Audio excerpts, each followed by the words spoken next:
So let's get on to let's get on to Beirut, because we have you on Yeah. here. We got to talk about this. We have a lot to say. Yes. All right. Yes. So I'm gonna pack a few things, show a couple tweets, Rich, and then we'll dive into it.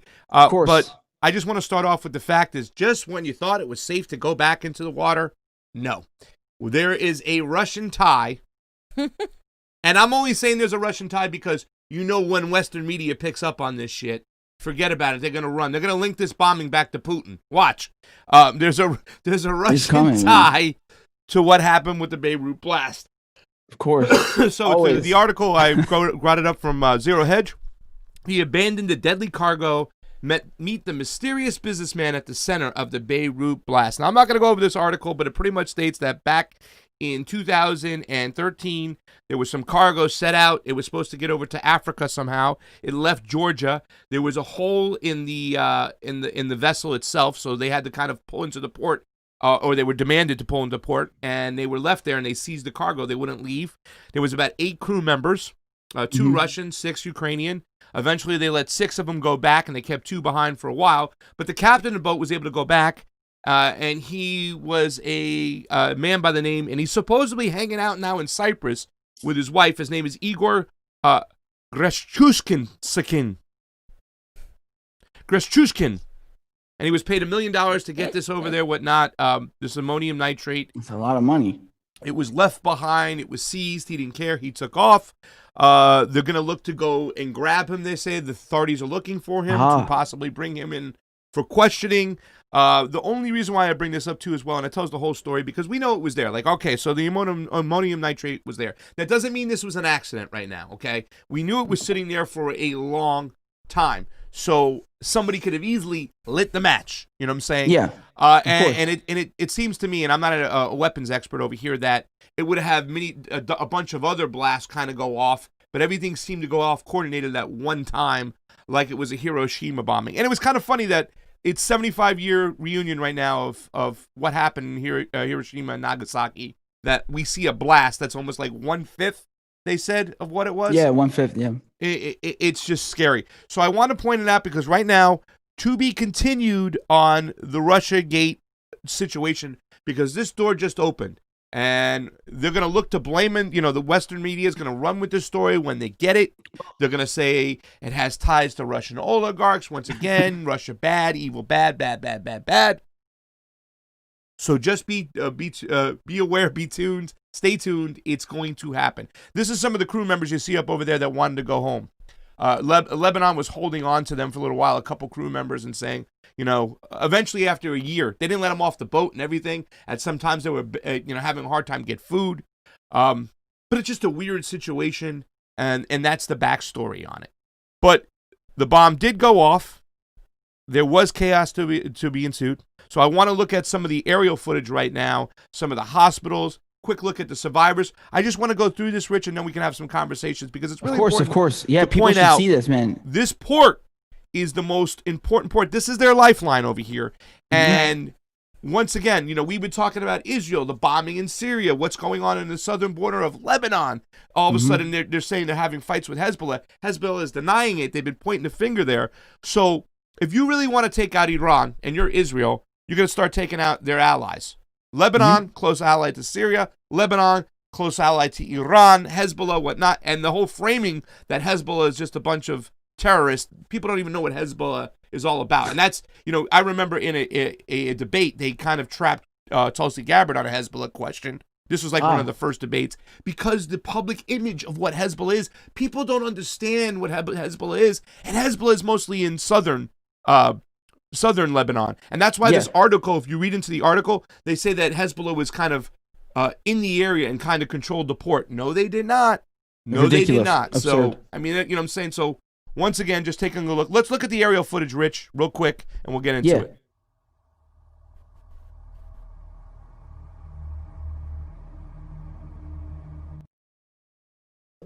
Not important.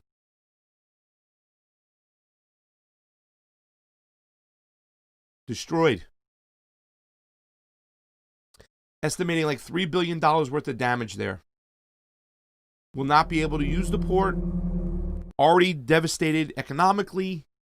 Politically, things are going crazy, Look at that. Look at that.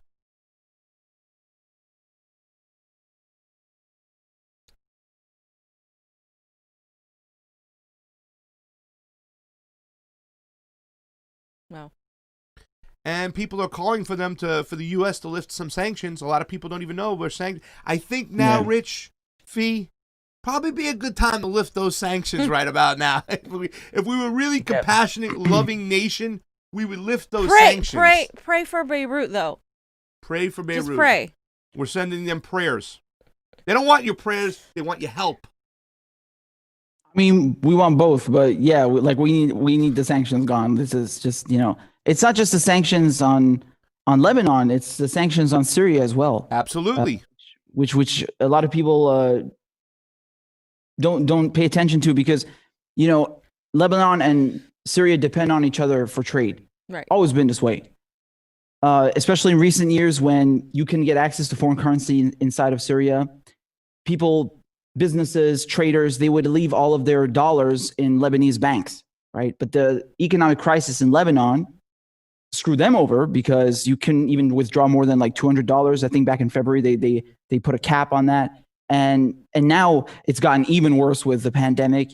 And I mean, dude, this blast, unmitigated disaster. It's unbelievable. And it screws over everybody because 80% of Lebanese goods are imported. All of the aid that goes to Syria comes through this port because the ports in Latakia and Tartus in Syria are out of action since Syria is under sanctions. They can't be used for anything, so it all has to go through the port in Beirut. And another thing that not many people know, Lebanon and specifically Beirut's harbor were set to benefit very much from reconstruction in Syria. And now that screwed that. I mean, they made sure that that's not going to happen. And dude, they've just obliterated Lebanese infrastructure and their economy even further. Like, this is always the goal, to bring these countries to their knees as much as possible so that they can't stand on their own feet. They can't mount any kind of resistance against military occupation, to make sure that they don't pose a threat to U.S. hegemony and Zionism. And I mean, looking at what's happened in the past week alone, I mean, just last night, Israel bombed Gaza again, northern Gaza. 3-4 nights ago, they bombed Syria. Southwestern Damascus, and they also bombed the night before that Gaza and Quneitra, which is in the Golan Heights. And then the week before that, you had this whole friendly fire, this made up exchange with Hezbollah on the border, which is ridiculous because Hezbollah, when they mount an operation, they will say that they mounted an operation. They are not afraid of shit. And they won't mount some kind of tiny fart like that. That's ridiculous. Plus, Israel has cameras everywhere. They have live feeds of everything. They know what color your poop was, man. If Hezbollah really tried to cross the border, they would have footage. Where's the footage? They got nothing. Yeah. And dude, just a few weeks ago, they went and sabotaged the Natanz nuclear research facility in Iran. And you had 7 ships catching fire. And the same day that you had this explosion in the Beirut port, more industrial accidents in Iran. Yeah. What the hell is going on here, man? I mean, that's been going on for months now. Let's point that out too, because a lot of people don't know about that. Like the Iran situation, there's been bombs going off around in that country for the last 2 months, if you haven't been paying attention to it, and it's been sabotaged. So it seems to me, and we've been talking about this, that Netanyahu, I mean, right now the unemployment rate in Israel is going so high that people are starting to turn on Netanyahu. So what do? You cause a distraction. You cause a nationalistic kind of crisis where you need to get people to turn their attention away from me and start looking at the demon. Hezbollah, Beirut, Lebanon, Iran, it's Syria, a great trick. That's the enemy. And that's why this whole bombing just is like, wait, this is way too suspicious right now. We've been talking about this stuff, and a lot of people also talk back in the days, Israel wanted South Lebanon. They want the Litani River. They want that source of fresh water. I've seen it on Zionist maps back in the days. So what a time right now to go up and grab that water. Now that water is becoming one of the most important priceless commodities on this planet right now. Yes. We're seeing water wars left and right. You know, there's a lot of shit going on with the dams in Turkey and how that affects Iraq and how it's bleeding out Iraq. Well, Yep. I mean, right now, even though they have these desalination plants, they can be bombed. And I think over the last, what the Houthis did a couple years ago in Saudi Arabia when they bombed that oil plant, they started looking at these desalination plants like, hey, Saudi Arabia, you ain't got really a friendly kind of landscape. We'll bomb your desalination plants. Hey, Israel, you want to mess around? We'll bomb your desalination plants. So it seems like they're being kind of proactive themselves, American intelligence, because I think the one thing we might disagree a little bit, Rich, on is, yes, Hezbollah has removed and run Israel twice out of South Lebanon, and they've done it in the last couple decades and stuff like that. And I think that Israel and the United States understands that they're not going to win like an asymmetrical warfare against these guys, these guerrilla tactics. Iran can, do the same thing. So what do? Let's start taking out the tentacles of Iran, right? Let's start let's start with Lebanon. Let's get rid of them. Let's bomb them. Yeah, well, that's true. Let's get them down. That's exactly it. Yeah.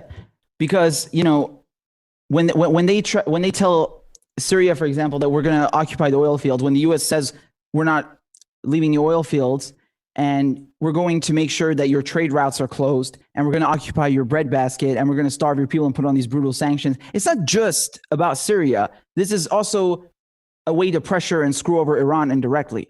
Okay. And just like you said, they want to take out the tentacles, so to speak. They want to take out the allies. The allies, right? Because the name of this alliance is the axis of resistance, right? So we're talking about Hezbollah, Iran, Syria.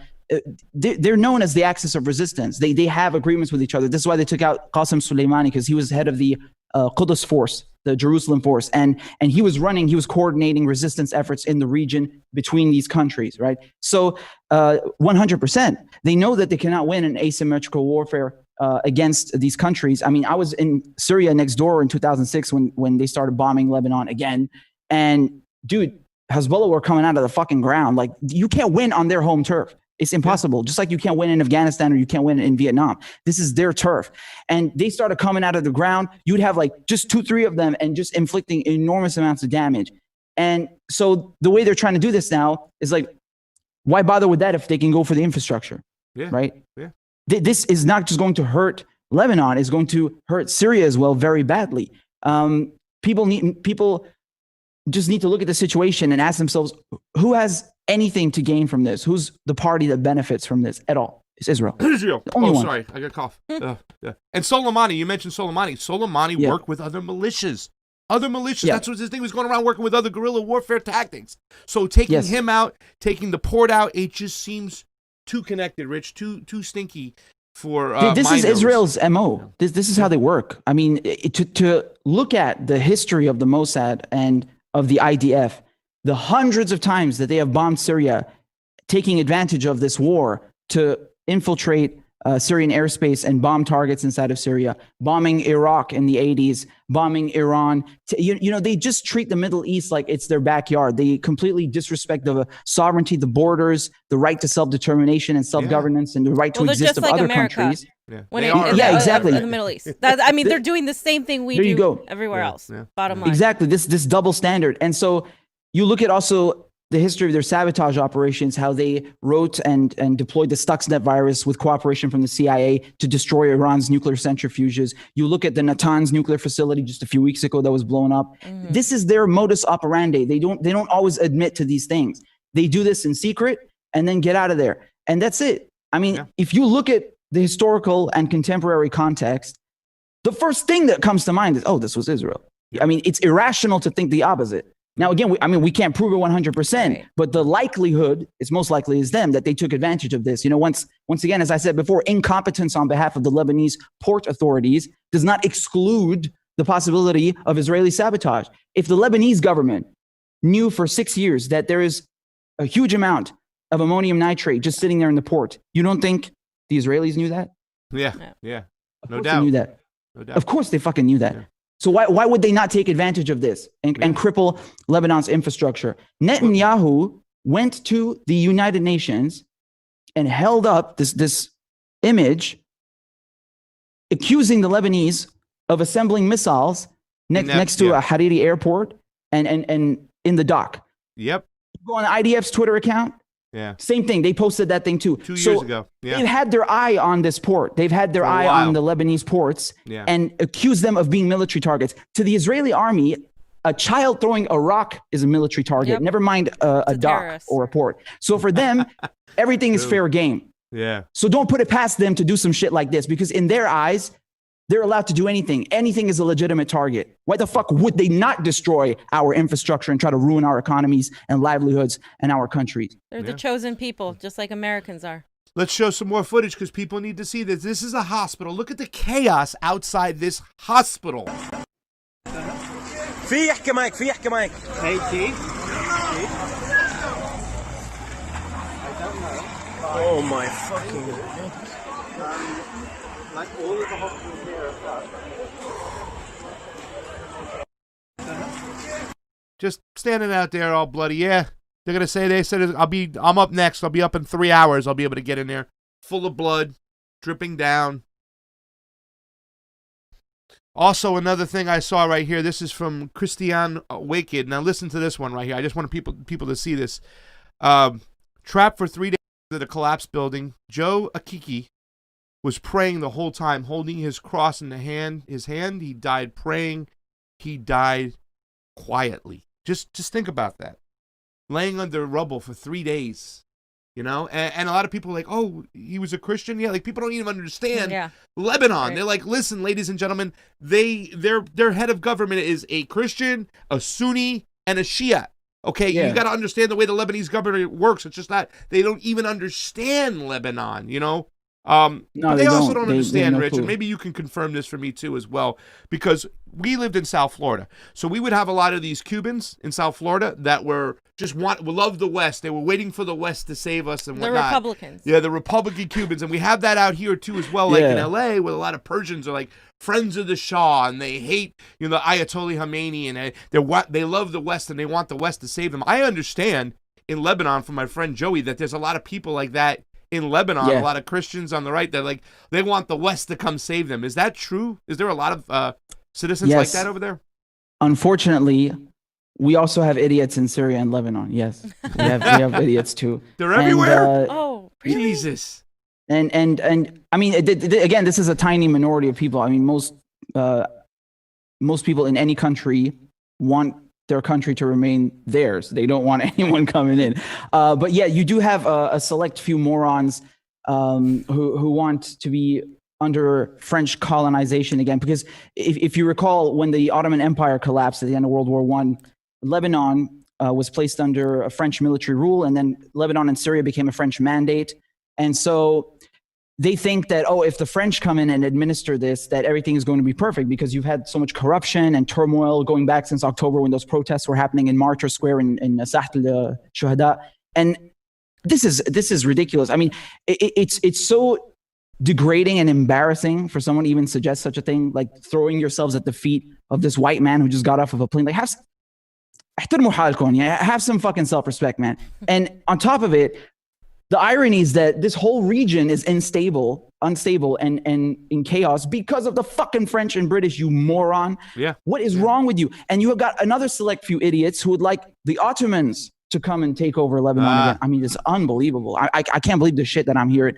You know, and I say this as an Arab Christian. I say this as a Syrian Christian. I'm embarrassed about the Christians in Lebanon who think like this, who want to be subservient to the French again. Get the fuck out of here, man. And by the way, I got my own family in Beirut as well and in Lebanon. So like I'm not, you know, I'm very well placed to talk about this as well. I've been in Lebanon more times than I can goddamn count. So these people are a fucking embarrassment. Like, I mean, we've been under 400. We had the Crusaders attacking us. We had 400 years of rule by the Ottomans. Then the French and the British come in and start carving up the region. Then they stick Israel right in the middle. Then America starts bombing us left and right. Like, have some fucking shame and self-respect, ya hmar. God damn it, man. I would rather live in a fucking tent and in rubble than give a centimeter, than give an inch to an imperialist. They can go and fuck themselves. I don't care what kind of infrastructure or rule you think they bring with them. They don't have any of your interests at heart. They look down on you, you know? Yeah. If you're Arab and you try to go to their countries, you think they'll let you in? Huh. Yeah. I hear you. It's funny too, because you talk about that. Like, I went to a Cubans for Bernie rally back in the days, and it was so awesome because it was all the kids of those Republican right-wing Cubans who love the West, communists. who hate communism and hate socialism, and I felt it was just like a little karma, like, oh yeah, you're getting your parents back by supporting a socialist. Love it and stuff. Listen, I'm going to show this next video right here real quick, Rich, because everybody saw the beautiful Lebanese bride that was about to be married. Geez. Well, we found another one, and we have a super chat contribution from Toonsy. It says Pink Floyd's Animals album from 1977 has never been more relevant. I think it might have been playing in the background as we heard this blast. Check out this video real quick.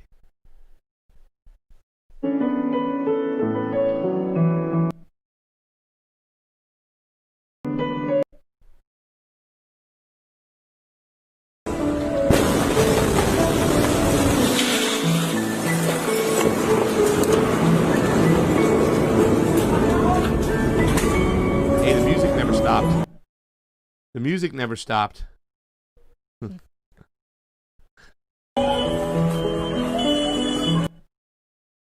Jeez. How about that? You had to get married and boom.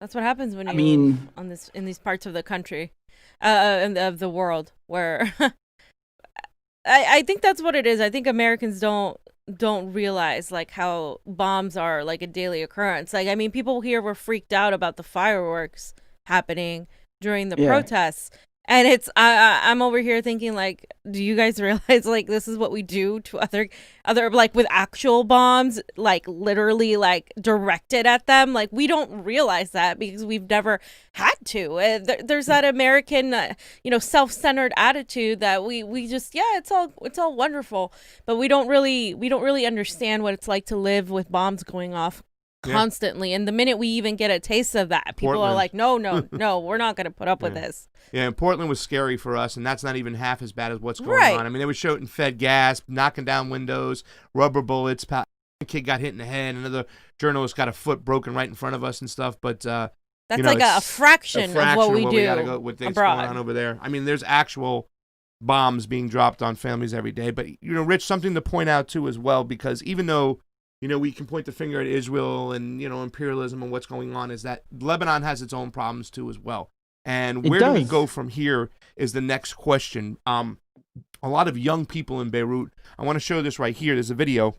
They've taken to the streets. Now, they've been taken to the streets for quite some time. It says, yes, people are angry tonight in Beirut.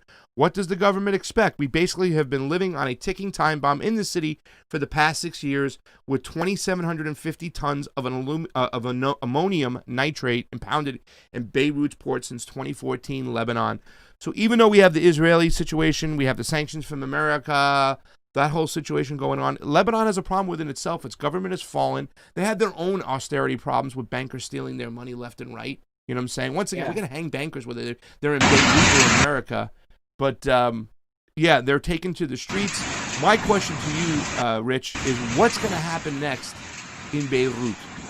Well, I just want to say something because I don't think people realize how far the West, specifically the U.S. and specifically Israel and the Mossad, will go to make sure that these countries remain unsafe, remain unstable. I mean, let's not forget that during the Cold War, they almost got one of their Mossad agents, Eli Cohen, whose cover name was Amin Tabet, pretend to be Syrian,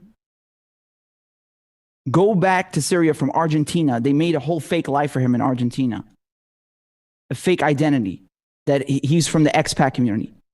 He infiltrated Syria, rose up in the society through these lavish parties, made friends with generals and all this. He almost became the fucking defense minister. A Mossad agent almost became the defense minister in Syria. So what is a port in Beirut compared to that? So it's very easy to say, oh yeah, well, maybe we just got a corrupt government. How do you know that there's no one else is sticking their hand in your business? You have right. Lebanon, Syria's government and military and state is airtight. Lebanon is nothing like that. That place is crawling with Israeli sympathizers. You even had Christians fighting with the Israeli army during the Civil War. Yes, that happened. Yeah. And you got spies and people infiltrating Lebanon. I mean, like it's nothing. You know what I'm saying? So you can't rule out that this was just 100. You can't say for 100% that this was incompetence. You can't rule out the fact that there may have been malice. Nonetheless, of course, these countries are, dealing with their own internal issues. But one thing that I pointed out the other day when I was streaming, I said that when you look at the world and you see that, okay, we have these developed countries and then we have developing countries, and the developing countries have way worse issues with corruption, and their issues with infrastructure are much more egregious, and they seem to keep on struggling with debt, and it's just they're always being held back.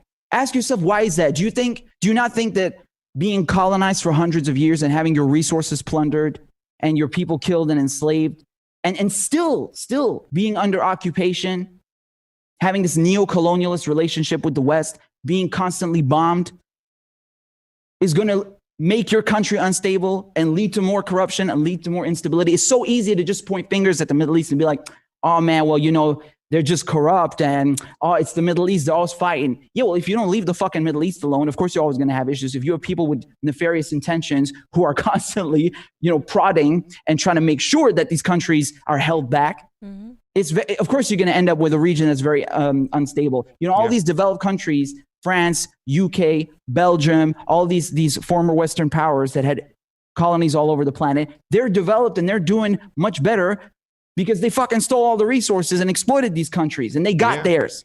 So it's very easy now to look at countries that have been held back and oppressed for hundreds of years, centuries, man. I'm talking even under the Ottomans, 400 years. It's very easy to look at them and be like, oh, they got their own issues. Yeah, I wonder why.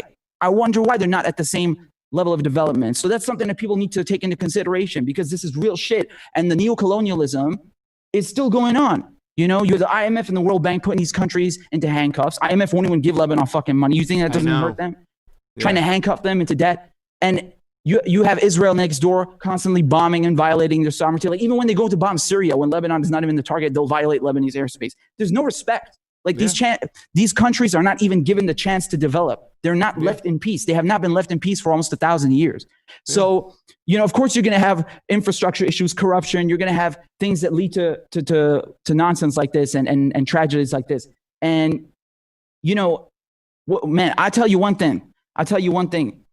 No matter what, it is up to the Lebanese to deal with Lebanese issues. But, saying that the French need to come in or the Ottomans, the Turks need to come in, I mean, this is disgusting. Like, only someone with zero self-respect, with zero dignity, someone who wants to be pussy whipped and submit themselves to some colonialist, imperialist force would speak like that. That is disgusting. Like, if you love France so much, go and live in France.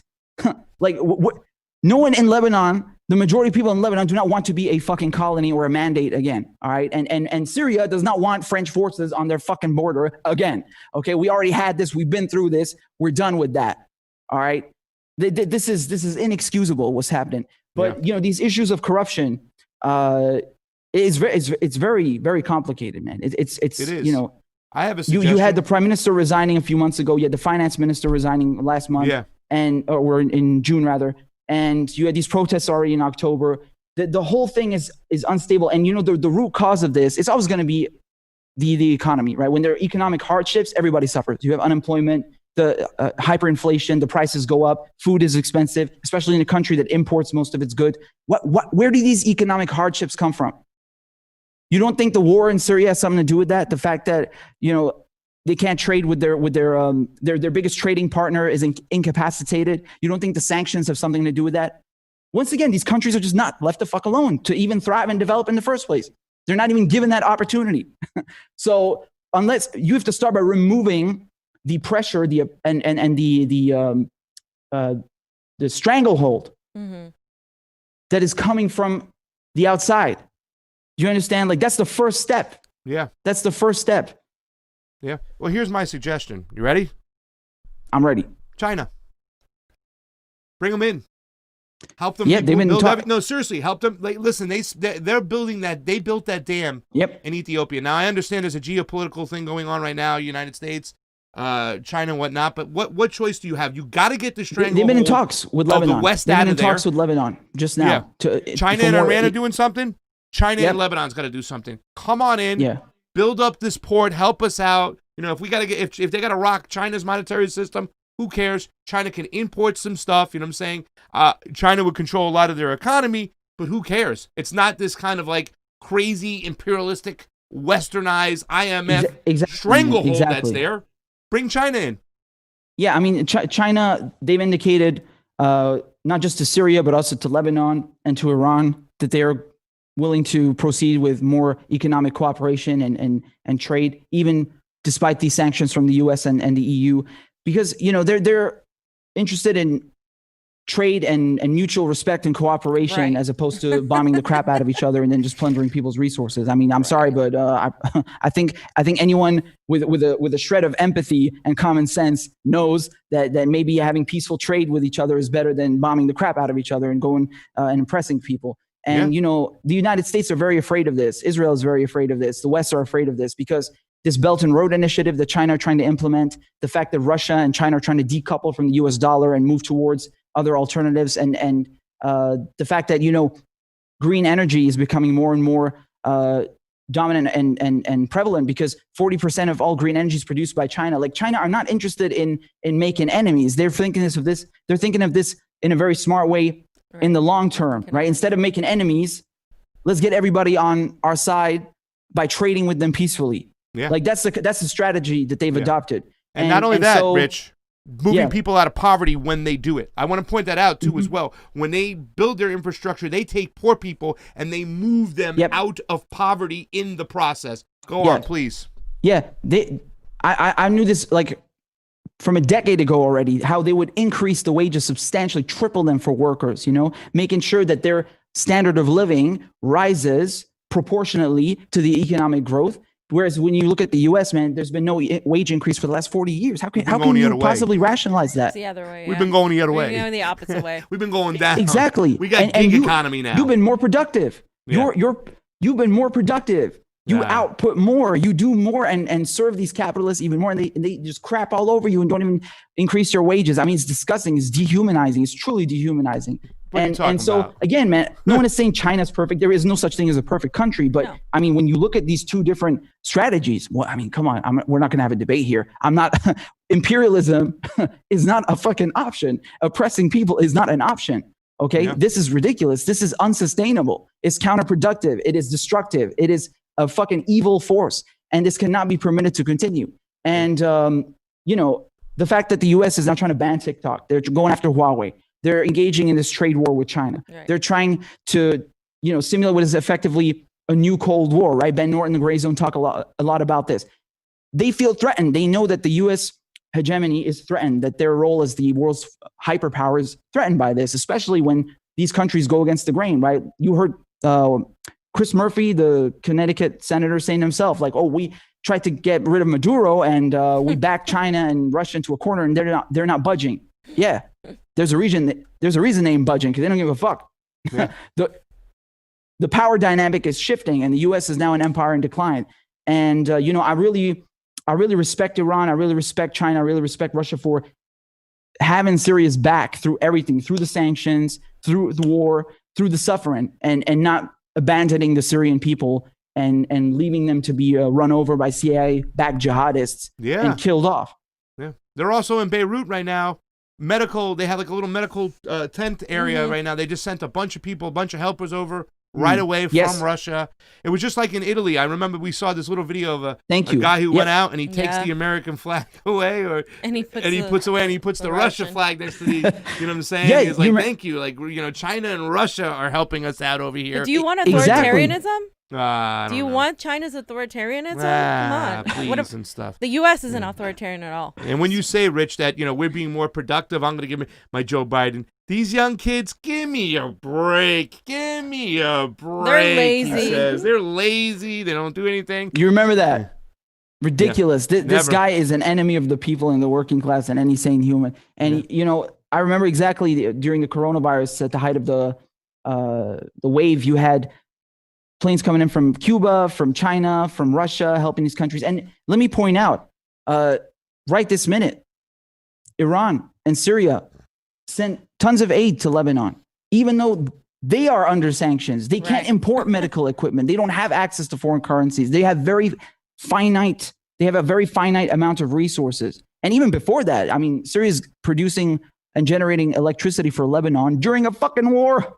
Yeah. Like, you know, and then Israel and the US and these Western countries, and, you know, Macron, the imperialist, who gets off his plane, like thinking he's Charles de Gaulle or something, getting off in Brazzaville back in the 50s, like this colonialist coming down. Oh, the white man is here.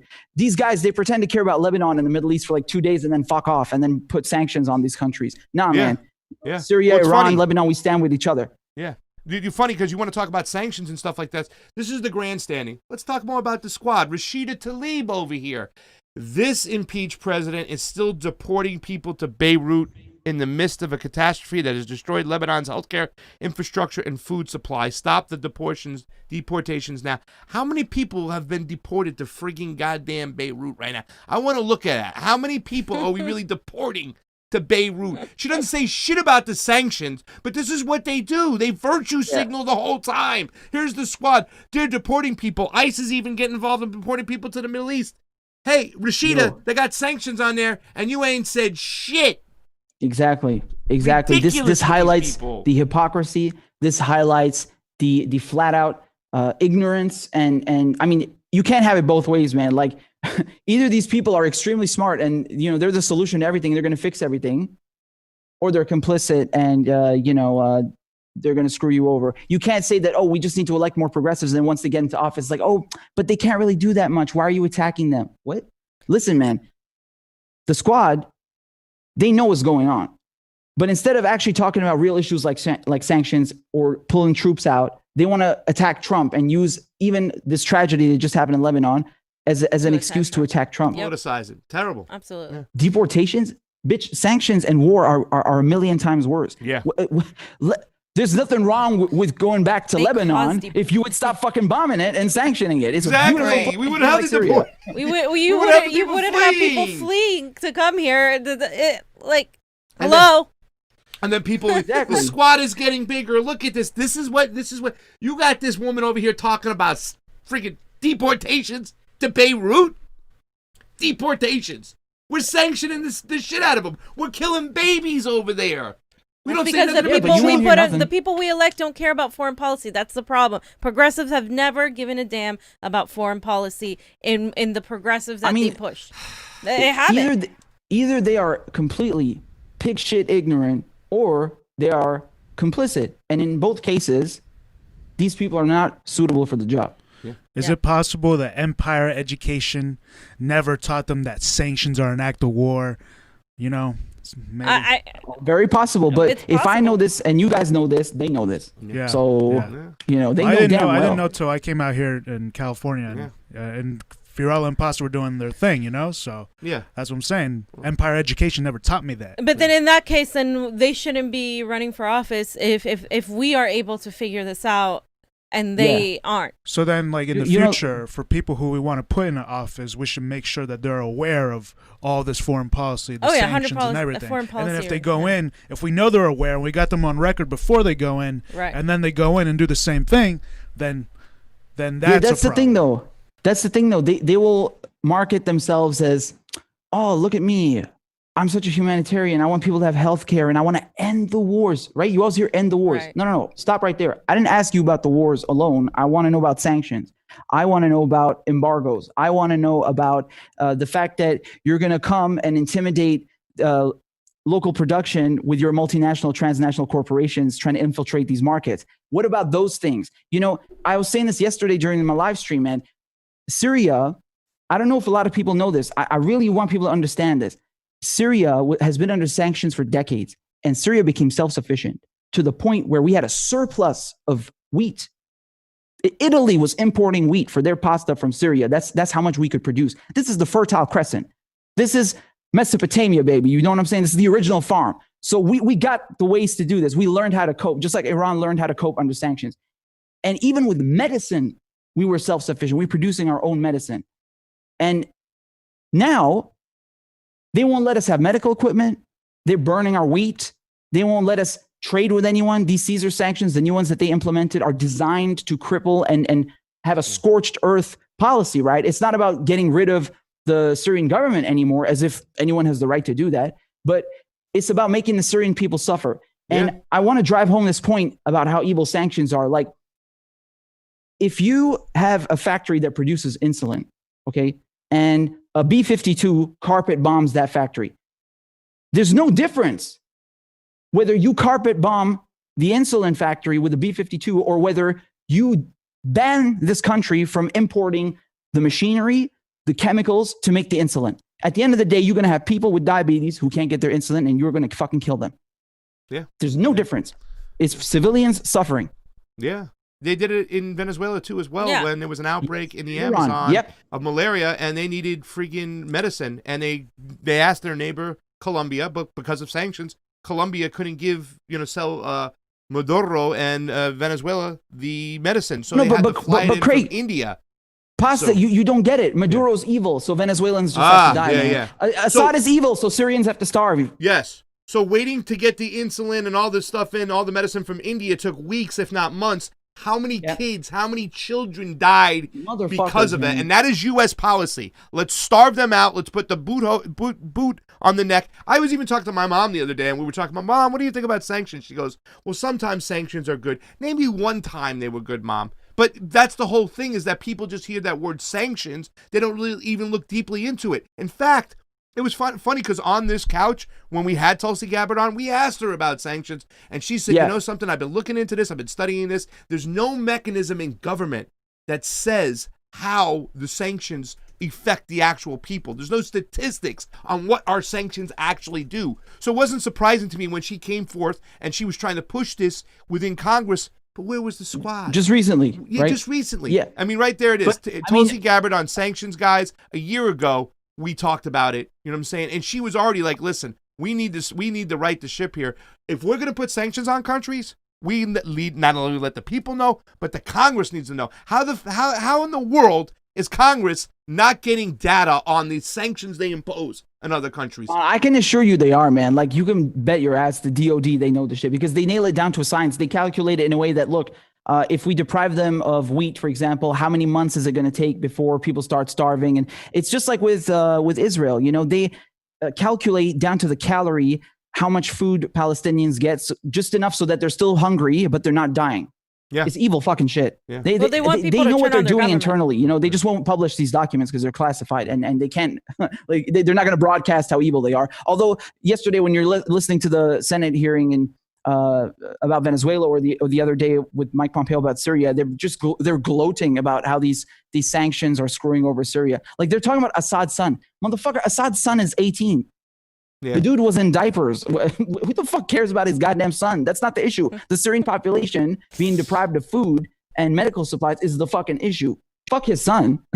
Like, do you see how they try to divert and subtly gloat? And he's like, is more coming? More sanctions? And he's like, yes, sir. Yes, well, they want people to turn on their own government and to demand the West for help. It's not going to happen, though. It's not going to happen. People in Venezuela, people in Syria, people in Iran are not fucking stupid. Yeah. It's not going to work. Now, it's which further accentuates how evil these sanctions are, because they know that it's not going to happen. After 9 years, you're trying to get rid of somebody and he ain't going nowhere. Maybe there's a reason for that. Maybe he's not as hated in this country as you make him out to be on CNN and Fox News. And so now it's just about making people suffer. That's it. It's about making people starve and committing genocide against them and putting them through the most evil things imaginable.